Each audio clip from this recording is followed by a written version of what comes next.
우리 성도들에게 가장 중요한 신앙의 요소는 무엇입니까? 그것은 기도와 말씀입니다.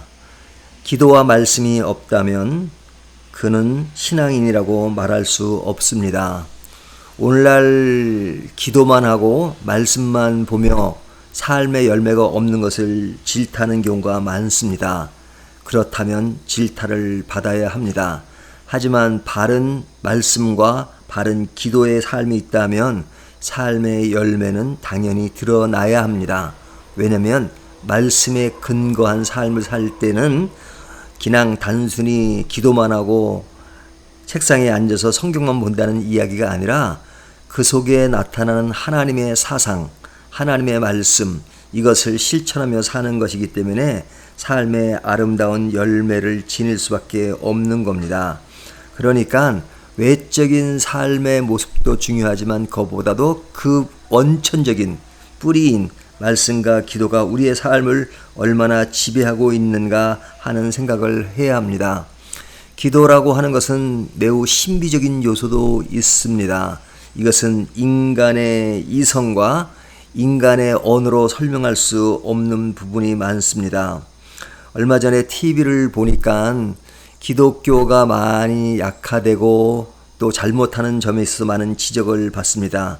그런데 그 지적 가운데 기독교 신앙의 핵심적인 부분들을 건드리는 부분은 참 마음이 아프더라고요.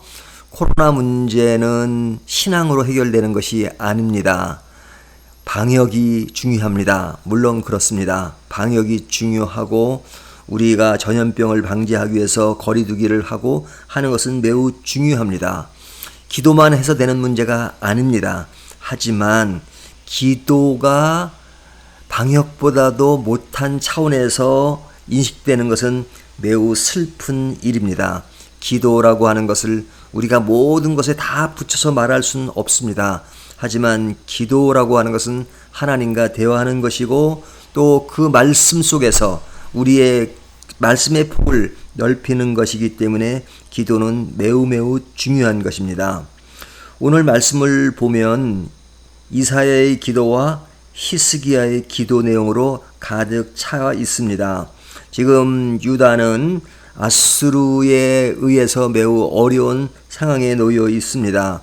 그들은 지금 그 유다를 치기 위해서 지금 바로 눈앞에 있는 상황입니다. 그리고 많은 모욕을 당하기도 합니다. 그럴 때 이 일들을 어떻게 처리해야 되느냐?